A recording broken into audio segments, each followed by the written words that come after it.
You are listening to DC On Screen. Welcome into DC On Screen. I'm David C. Robertson. This is Jason Goss. Hello. I screwed up the countdown for us to sync up earlier, and that's why I'm laughing. No, that's not you can't screw that up by yourself. It's not anything. It's a pacing. It's not anything you guys did. Don't worry. Yeah. So yeah, welcome in. Today we're talking about Kiteman. Hell yeah. Mm-hmm. Season 1. Yeah. I hope there's a season 2. Mm-hmm. Because I enjoyed it. I thought they had said there was. Was there not? No. I don't know. I didn't even look that up. I didn't don't even remember prep that. Oh, Dean Lorre, the producer, has confirmed there will be a second season. Oh, All cool. right, well, there you go. See, just a roller coaster for you then. Yeah, I enjoyed it. It doesn't have as high of ratings as Harley Quinn. You know, I've seen some, people complaining that, oh, well, it's not as good as Harley Quinn. Oh, they just redid some of the same jokes. And yes, the same fucking universe. Calm down. I mean, for that reason, few things have as much critical rating as the thing it came from. Yeah, it's just so rare. Yeah. But you know what? I enjoy it. I thought it was fun. Mm-hmm. I miss Wanda Sykes as Queen of Fables. Sure. I'm not gonna lie about that. Sure. I mean, how can you replace Wanda Sykes? You really can't. I know. A serviceable attempt here, but none will ever be like her. Lance Reddick did a hell of a good job playing Lex Luthor after Giancarlo Esposito. Mm-hmm. And God help him, didn't even make it through the season. He had to be replaced because he passed away, which was sad. It was a weird time. One of the last things he was in was this season, I guess. Mm-hmm. Yeah, like they literally had to replace him mid-season. God, that was such an abrupt end. Yeah. So, but you know what? It's fine. The show was not as good as Harley Quinn has ever been, as far as I'm concerned, but it's also really still pretty damn good. Yeah. Yeah, for the most part, you're just trying to get to like 90% of the gratification of watching the original, and you'll be fine. Yeah, and that's most of what I expect. Whatever the hell it was. And this did swimmingly at it by my tip. Like, like anything, there were good episodes, and there was like, that's fine. But, man, there was a freaking episode, I think it was, God, I can't remember why. I was going to say, it's been a minute, you'll have to run it by me. But... It was all Bane. Oh, okay. It was like, just... That explains some. They were having like a gala or something, and Bane was just like, it was him with that briefcase. And he's like all dressed up, and he's fashion like, show? Yeah, and he's just like prancing around and just being like a saucy little bitch. That shit was the funniest thing. That may have been funnier than any episode in universe. Just period, yeah. That was better than any Harley Quinn episode I remember. Yeah. It's just Bane with that briefcase. Like, the proper accessory that makes the man, I forget even how they work that in. Like, I remember so little of some of the like course of the show right this second. I'm afraid I'm not remembering the proper episode correctly. But it's okay. Everyone knows this isn't the podcast if you want accuracy. Yeah, of course. Oh, I guess it was episode 7, the sexiest villain alive. Oh, that makes sense. Yeah, when he goes into beast mode. Yeah. Beast mode, Lex Luthor and Bane square off at the sexiest villain alive awards. Which, okay, first of all, let me just say that Bane is like my favorite character in either of these shows. Just across it, yeah. Yeah, I don't blame like I just watched like an interview with the voice actor James Adamian, who was like, "Oh yeah, I was just like in the interview or in the audition, I was like, do you care if I just do Tom Hardy?" And obviously, and they were just like, "Yeah," but like he has brought so much to the character between that and the writing. Him and the writing is just the way he's like, exploding, and it's just the stupid bullshit he says. Yeah, I feel like he's added a lot more to the Bane character than what Tom Hardy brought. Oh yeah, he took it way farther. Just did the voice. We've had way more time to listen to him too, and it's been worth it. Mm-hmm. The only drag, I think, what was he? Probably the only one that got dragged over from the main cast, I think. Well, Kiteman. Well, yeah, I know. Obviously. I would expect him to show up. Mm-hmm. Yeah, you didn't expect it to be an actual like pull off from it, but I mean, we had Queen of Fables, Darkseid was on Harley Quinn. Yeah, plenty of people had crossed over. I just like out of a series regular, I guess grabbing Bane was, I think, in good taste. They did the most with him. Oh yeah, He's a great character to pull over. Mm-hmm. I did enjoy watching him like go through a waiting tables phase. Mm-hmm. And he left for what's her faces, Villigans. Mm-hmm. Yeah, Villigans was a just fantastic bar name altogether. Mm-hmm. Which I love. Oh gosh, what's the guy's name? He was in Breaking Bad and Better Call Saul. I can never remember that guy's name. The guy that plays Noonan. Oh, oh God. Jonathan Banks. Not prepared. Jonathan Banks. That's it. Jesus Christ. By the way, Rhea Seehorn from Better Call Saul is also in the show as Insect Queen very briefly. Yeah. In case anyone didn't know. That whole thing where they were like, she was going to eat you. Yeah, no. No, you idiot. Oh my God. I'm not good at talking about these shows. No, I'm sorry. I'm really not. I'm just like, I don't know what the fuck to say, you know? Yeah. I mean, one of my favorite additions ended up being that Goldilocks situation, I guess, with Bane. Oh God. That, like, this was to this. This was to this. This was just right. Oh my God. Yeah. Jesus. I think altogether that was my favorite in life crossover here. Mm-hmm. Well, and it came back to the back to Harley as well. But yeah, watching him actually like learn to take care of this baby. Got to watch Bane be a father. Yeah, and I do like that carried over into Harley Quinn season 5. Mm-hmm. Mm-hmm. By the way, can I just say that I love the whole time traveling toilet thing. I was curious to see like what you would think of that, but I love that like you just take a piss and go back to the 80s. Yeah, I don't know what to make of it. I mean, that whole episode was so fun. It's not even just an episode. I think it's like an arc, isn't it? There's a whole situation with the toilet, I thought. Well, there is like a whole situation with the toilet, but I think there's specifically an episode where it's just Bane stuck in the 80s. Yeah. He does get stuck. At some point, he's trying to get back there to see what's her name's Glider's mom. Right, Rebecca. Yeah. The worst mom of all time. What a bitch. Yeah. I mean, just terrible. Yeah. I mean, the heart of the show is like Golden Glider and Kite Man trying to get themselves some respect / find themselves and get control and dealing with horrible, horrible parents. Yeah. And they're just bad. I mean, I kept thinking she was going to have, I'd forget how this went down. I just remember there were several chances the show gave her to be good and she just refuses to. Mm-hmm. Yeah, she's terrible. Yeah. Terrible. Just at every turn. Yeah. We'll do anything but spend time with her daughter. Mm-hmm. I was shocked at how much I wound up liking Malice.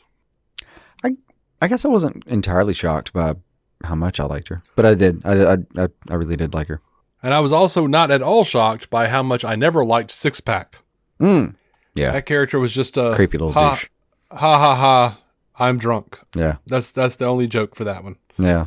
All right. So obliterated at all times, it can't be trusted. Oh my God. In a pantry. Just like Barney Gumble of the fucking Harley Quinn universe. Okay. Doesn't have the emotional depth of Steve or whatever the kindergarten teacher's name is. What was his name? Daryl? Even if you said it, I wouldn't remember. I think it's meant to be that generic. Was it like the guy who was like always like, he had a bunch of different jobs? Yeah, like for most of the season, I think he's just a kindergarten teacher or first grade teacher or something. And the show, I think even shows you when he had his first beer or something. Oh yeah. No, Daryl is Kite Man's dad. Sorry. Who am I thinking of? What is his name? I know who I'm talking about. Like he's sometimes he's a school teacher, then sometimes he's like he gets off work and then goes to like Best Buy or some shit. Yeah. Oh, he's just a very enthusiastic, nice guy, it seems like, and then becomes super powered, I guess, dad warrior when he's drunk. Yeah. I don't remember that part. Don't remember it's sweater vest of some kind. All right, I just don't remember it. Running bet. I've seen it way sooner than you have. Oh. Or way more recently than you have. I forget this guy's name. Oh yeah. He turns into long story. He's like Martian Manhunter for a second. It's a long. Oh yeah, he was Martian Manhunter at the end. Yeah, that's right. I remember that. He was. That was him. Turn. Gus, that was his name. Oh yeah, I'll forget that in like 20 seconds. Yeah. He what were the name of the mobsters too? That it doesn't matter their name. That was one of the harder things to watch the entire season was the slow degradation of that head. Oh, that was one of my favorite things. I enjoyed it, but I didn't. It was difficult to view. It was, but it was funny. But good. It made me laugh. I hadn't thought about it. That means they had to kind of send in a different character design for each piece of that. Yeah. By the way, I didn't realize Gus was a character on Harley Quinn. I did not either. I'm thinking of his whole story in this Kiteman. Yeah. He comes from Harley Quinn. Hmm.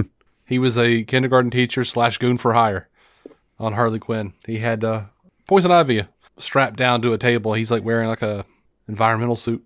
I didn't know. He was in season 1 and season 2. Yeah. They all exist here now for me. Of course, I don't feel like I've seen Harley Quinn season 1 and 2 now for 5 or 6 years. Yeah. I feel like... It was like 2 owners and 3 networks ago. I feel like what it's going to do... Whole different app. What it's going to do is we are going to wind up rewatching it one day and we'll be like, oh my God.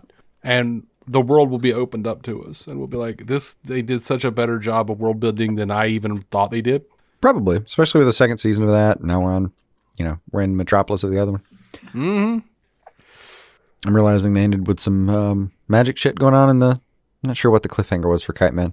I mean, I forget though, what was one of the major arcs here was, Kiteman is so just inherently trusting that he can be trusted to have the anti-life equation, apparently. Yeah, well, he doesn't have any, like... Man, it's just vibes. Dude's just vibes. Yeah. He can have an anti-life equation. He can have the anti-life equation. He doesn't really have, like, any real issues that he wants to, as far as, like, wanting to take over and dominate, and he has no darkness within him. Yeah. He just really wants to impress his dad, and other than that, and even that has limits, and other than that, he's just kind of chill. Yeah. Now, something that was boring even on this scale was taking away his kite for a while. For most of the season, it seemed like. I don't think it was most of the season. I feel like it was like it was from like where he was a douchebag, like beast mode. When he became beast mode, they took it away. Was it only then? Okay, I think so. I thought it was longer. Yeah, thinking, of course. Like, got to depower my man. Well, most of the time he was just hanging out behind a bar anyway. Well, sure. It was only 10 episodes. He had it back there in case he wanted it. But I get it. Like back in the day, like I would always get aggravated when they would like nerf Beetlejuice, Yeah. I'm like, oh man, this is an episode where they've done something and he's like a thing. He's like some kind of weird looking thing. He doesn't have his powers and Lydia's got to help him. Yeah. The whole episode is just like, just boring, normal dude needing help. Yeah. One day another interesting take will come along and I'll be in the right mood for it again. Mm-hmm. And I'll be down and I'll be open to it again. Right now, I just don't have anything left in my soul for B-powered supers. I'm just a little bit exhausted on that meme. You just have times where you don't want to see a thing for a while. Look, I was tired of that shit when Spider-Man 2 came out. I get it. Like with Tobey Maguire. Like when he lost his powers in that movie in the theater, I went, ugh. This again. But, keep in mind, I mean, I was sitting here rolling my eyes, angry because they did, storylines like that in Spider-Man the Animated Series. And I'm like, oh God, the whole season where they're doing like the mutant thing where, he grows extra arms and then he becomes a giant spider and it's destroying him molecularly. And I just want Spider-Man to be Spider-Man. Yeah. An issue I didn't think we'd be, facing here at Kiteman. Yeah. Of course, now I'm older and I understand that heroes need obstacles and, whatever. Sometimes I think that they had obstacles and that's why they got those cool powers. Uh-huh. And I'd like to see those on display. Uh-huh. Mm-hmm. Por favor. I just don't like dragging out stuff too long. Well, it may have been more tasteful than I thought. You said it was only like an episode and a half, apparently. Or 2, maybe at max. Yeah. Before, well, the whole thing was on max, but... Yeah. This part, but give it time. Can I just say, just quickly... That'll age poorly. I want to pull the clip. Kind of feel like this might be the worst episode we've done in a really long time. Do you think? Oh, that's possible. I do. It might be. I would, implore the listener to stick with us. We might turn it around. Always possible. It is possible. What did you think of Queen of Fables attaching herself to Dude Bro's twin Ugh. How are you feeling about that? That was. I'll piece together what was meant there. I'm hoping, but if I recall, how'd that work? She became the extra head for a little while. Yeah, like they finally lopped off Big Bro's twin brother, and after he admitted it, and then what did they do with that? Well, he wanted to because he just got the one body, so yeah, he wanted to go. Well, we saw them making out, and they were alluded to other things happening, which was pretty gross. Yeah, of course. Because the rest of that side of his body is dead. But the other thing, though, is like eventually he wants to go, quote unquote, get eaten by Insect Queen and Queen of Fables. While they're in there, she detaches, and while they're in there trying to rescue him, they find Queen of Fables' body in amber or whatever it is that Insect Queen did. Of course, yeah. And And she goes got back. her body back. Yeah, that's what happened. Yeah. So basically, the sexual body horror portion is the I can think I could live with it in this context. I mean, I don't know what half a dick is like, especially if it's split down the middle like that. Like I presume it would be, but they seem to make it work. So okay, all right. Otherwise, it didn't freak me out too much. I was mostly at that point happy to see the little remnants of the head go. Yeah. So the storyline that came after it was an upgrade. This might be a thing for season 2, but I kind of want Joe to come back and be like just a person without an extra. Like I don't want him to be wearing the double suits anymore. He just shows up and he's like, I finally got over it. You know, like. I don't know, like just like a normal person, but that could also have like some psychological effects. Well, I mean, he'll be half normal, but like I think he'd be like half crutch, wouldn't he? I don't know, like because like the dead parts of his body were still moving. Yeah, it's good. He was still walking around. Yeah, yeah. I don't know how how he works. I don't think I want to. I'm good with it. I don't think they're gonna get rid of the guy though. Too big and bulky. What did you think of Darkseid's chorus? Oh, I forgot about the his little hollaback chorus. Yeah, that was one of the best additions. I forgot about Darkseid in the whole show. I couldn't place a moment to save my life right now, but it turns out the Harley Quinn treatment of Darkseid in general is fun. And they're a little kind of, I guess it's a dramatic chorus kind of situation, because I remember they kept saying stuff that the audience should know. Like, this is fucked kind of situation. Yeah. Sometimes they were just repeating what Darkseid said. Yeah. What did... who did Darkseid, like, we went to, like, the PetSmart or whatever and grabbed that guy because he had to serve him for all eternity because he went back on his word or something. Or he said that it was not going to be an issue. Oh, he said that the cat tracker would stay in Cheshire and it didn't. Cost him his life, naturally. Yeah. He's like, you must serve me for eternity. And he's just like, okay, can I tell my boss that I'll, leave in 2 weeks? Or, no, you have to come with me now. Okay. It's like the epitome of the Tom King reaching for the veggie dip kind of Darkseid, man. It is. And I love the way that they had that character, as all customer service representatives are. I love that they had him just pliable. Apathetically pliable to the next forever that he'll have to deal with bullshit. Just, it wasn't even like, oh, no, please, no. Yeah, sure. Just, okay. All right. Gonna tell my boss, no. Okay. I had no expectations anyway. What are you hoping for season 2? Because I don't feel like we got like a ton of like an actual story. Like, I don't feel like it doesn't really feel like these characters really turned any corners. No. I also don't know I think we said this after every season of Harley Quinn, or at least the early ones. I don't know what the hell they're going to do with another season of Kiteman. They told a very specific story and they got out of it.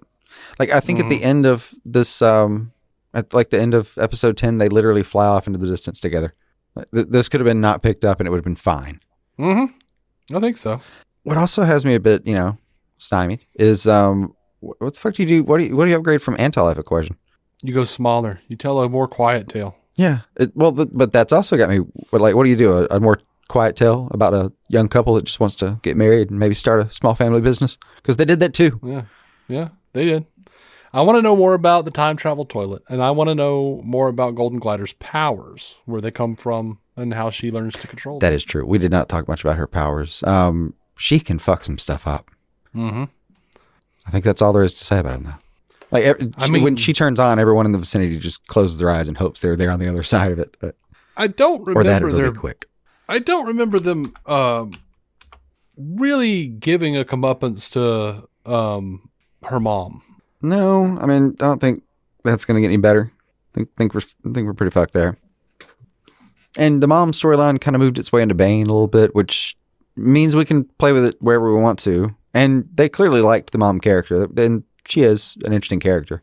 Mm-hmm. But I don't know. I mean, there's enough to play with her, but I didn't get any signs that she was going to turn around anytime soon.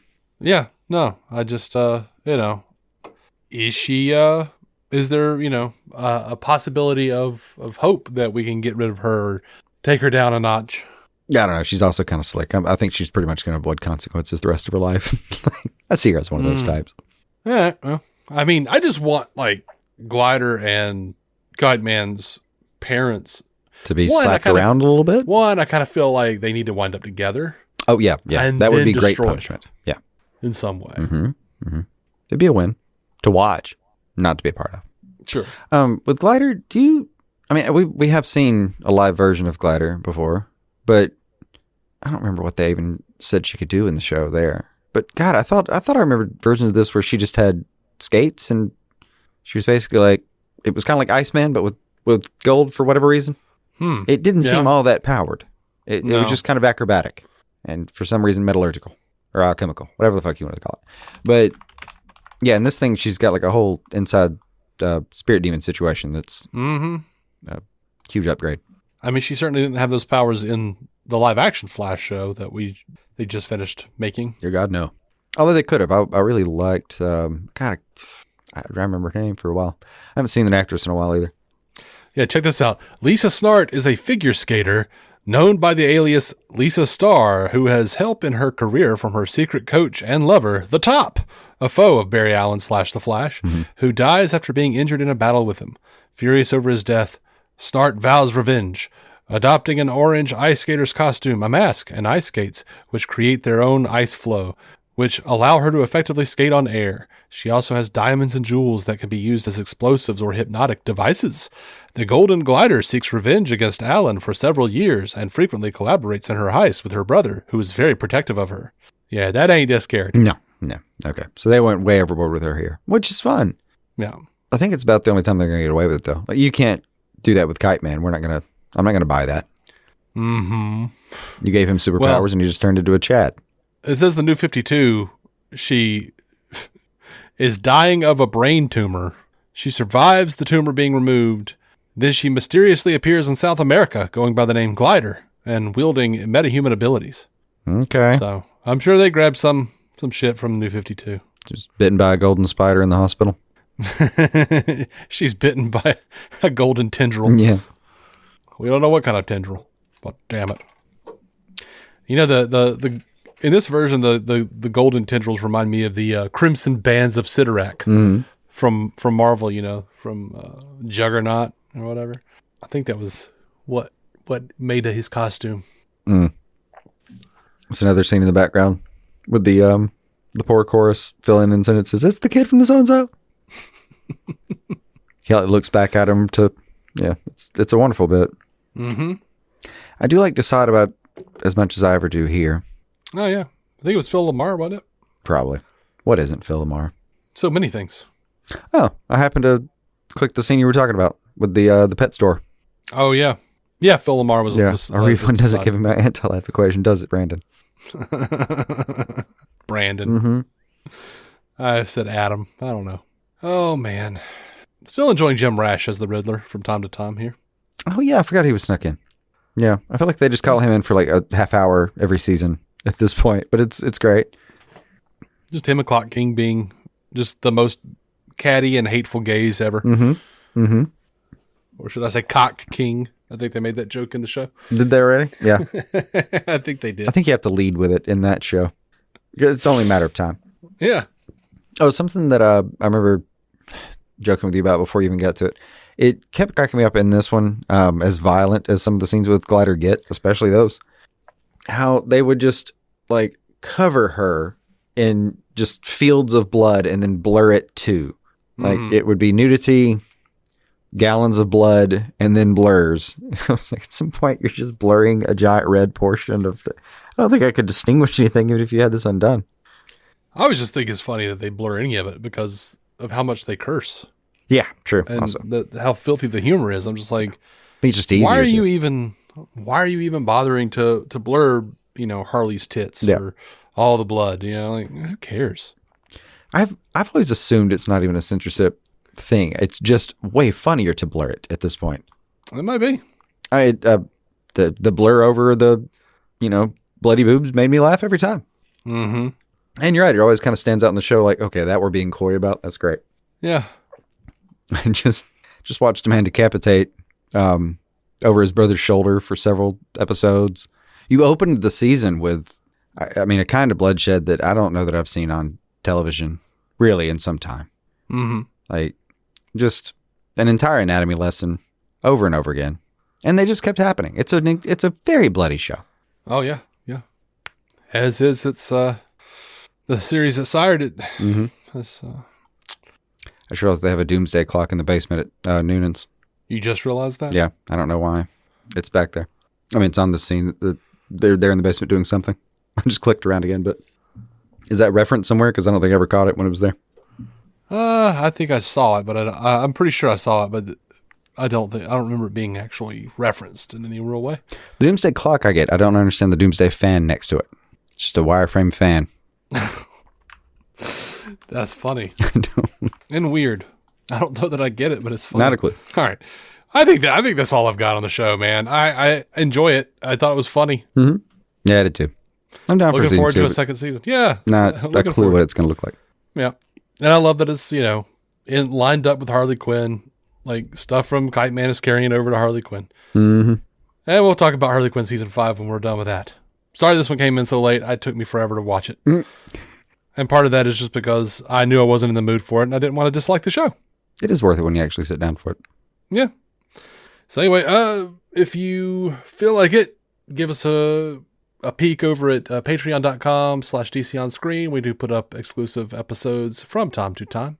You can also, if you're a $1 patron or $5 patron, you can get the every episode ad free. So all the annoying, stupid bullshit ads that we have to put on this podcast aren't there. And I don't know. What do you think? Till next time. Yeah. Keep some DC on your screen.